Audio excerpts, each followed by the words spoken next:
Hello friends, जागरणजोश.com के इस video में आप सभी का स्वागत है। मैं हूं सैयद सोबान। आज के इस वीडियो में हम जानेंगे कि आज के करंट अफेयर से क्या कुछ सवाल बनाए जा सकते हैं, उनके सही जवाब क्या होंगे और साथ ही साथ उनसे रिलेटेड कुछ की फैक्ट्स के बारे में भी बात करेंगे।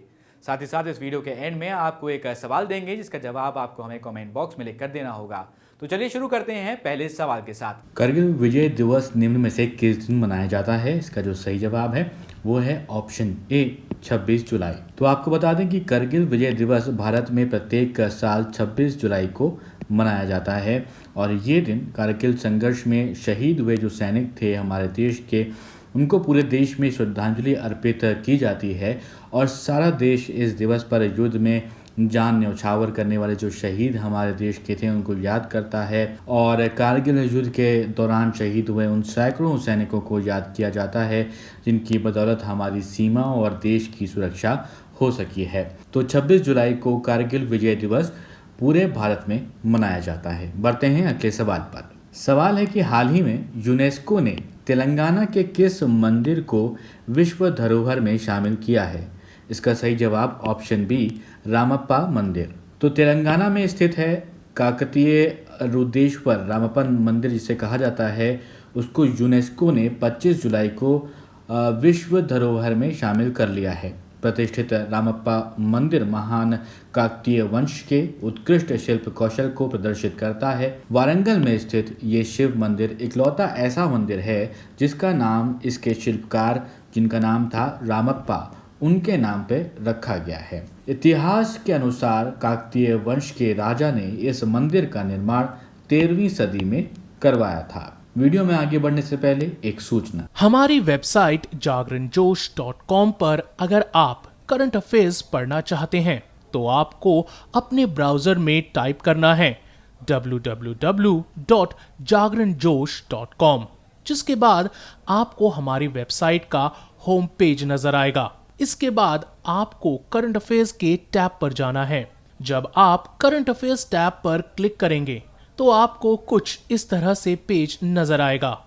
अगर आप कैटेगरी वाइज करंट अफेयर्स पढ़ना चाहते हैं तो आप अपनी पसंद के हिसाब से कोई भी कैटेगरी चूज कर सकते हैं, जिसमें latest, national, international, sports, technology और इकोनॉमी जैसी कैटेगरीज मौजूद हैं। बढ़ते हैं अगले सवाल पर।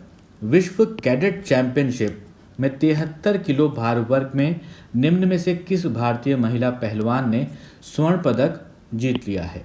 इसका सही जवाब ऑप्शन सी प्रिया मलिक। तो ध्यान रखिएगा, ये विश्व कैडेट चैंपियनशिप था। 73 किलो भार वर्ग की बात कर रहे थे यहाँ पर।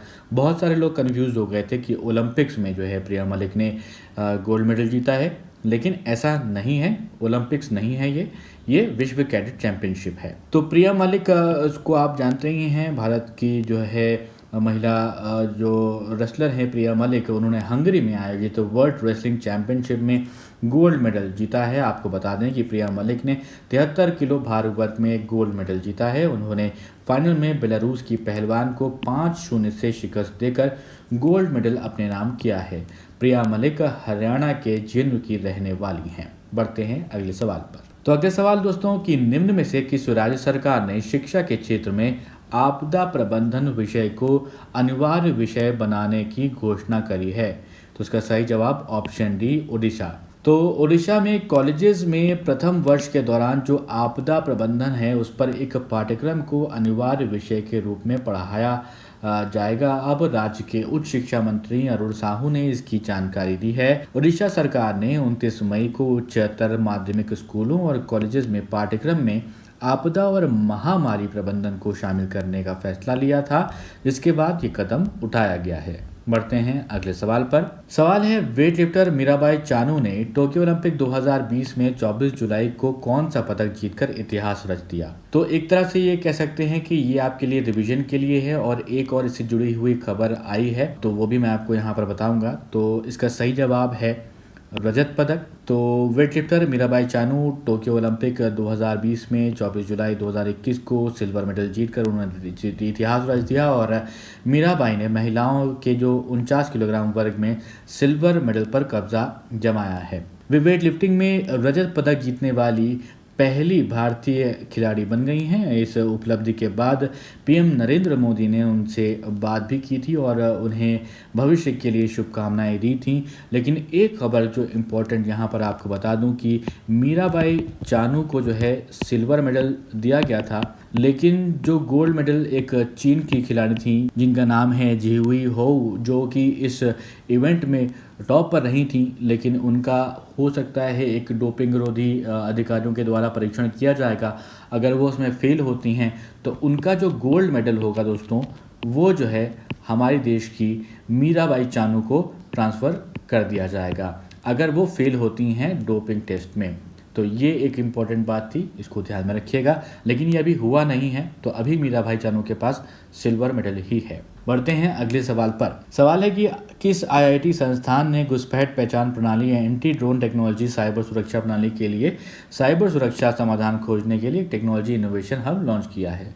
जैसा कि आप सब देख रहे होंगे कि अभी कुछ दिन पहले ही जो है जम्मू एंड कश्मीर में जो है एक विस्फोट किया गया था, ड्रोन के साथ किया गया था। तो अब एक नई तकनीक डेवलप की गई है, वो है ऑप्शन डी का आईआईटी कानपुर की तरफ से। तो आईआईटी कानपुर ने घुसपैठ पहचान प्रणाली एंटी ड्रोन टेक्नोलॉजी साइबर सुरक्षा प्रणाली के लिए साइबर सुरक्षा समाधान खोजने के लिए टेक्नोलॉजी इनोवेशन हब लॉन्च किया है।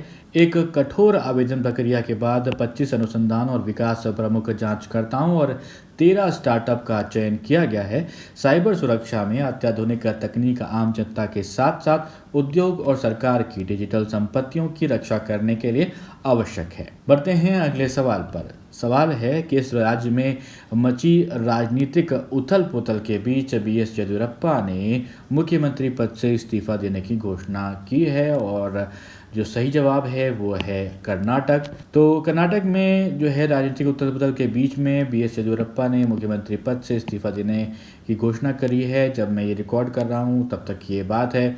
येदियुरप्पा ने कर्नाटक सरकार के 2 साल पूरे होने के मौके पर यह घोषणा की है। बीएस येदियुरप्पा ने कहा है कि उन्होंने इस्तीफा देने का फैसला किया है। येदियुरप्पा ने 31 जुलाई 2011 को भाजपा से इस्तीफा दे दिया था। उन्होंने 30 नवंबर 2012 को कर्नाटक जनता पक्ष नाम से अपनी पार्टी बनाई थी।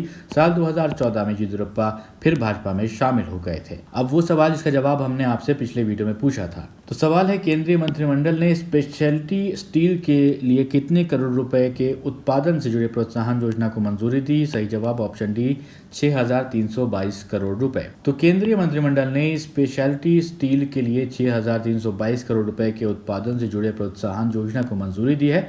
इस कदम का उद्देश्य इस क्षेत्र से घरेलू निर्यात और विनिर्माण को बढ़ावा देना है। 6,322 करोड़ रुपए का प्रोत्साहन 5 वर्षों में प्रदान किया जाएगा और ये योजना 5,25,000 से अधिक नौकरियों का सृजन करेगी। ये विनिर्माण को बढ़ावा देगा और आयात को कम करने में मदद भी करेगा। अब एक सवाल आपके लिए जिसका जवाब आपको हमें कमेंट बॉक्स में लिखकर बताना है।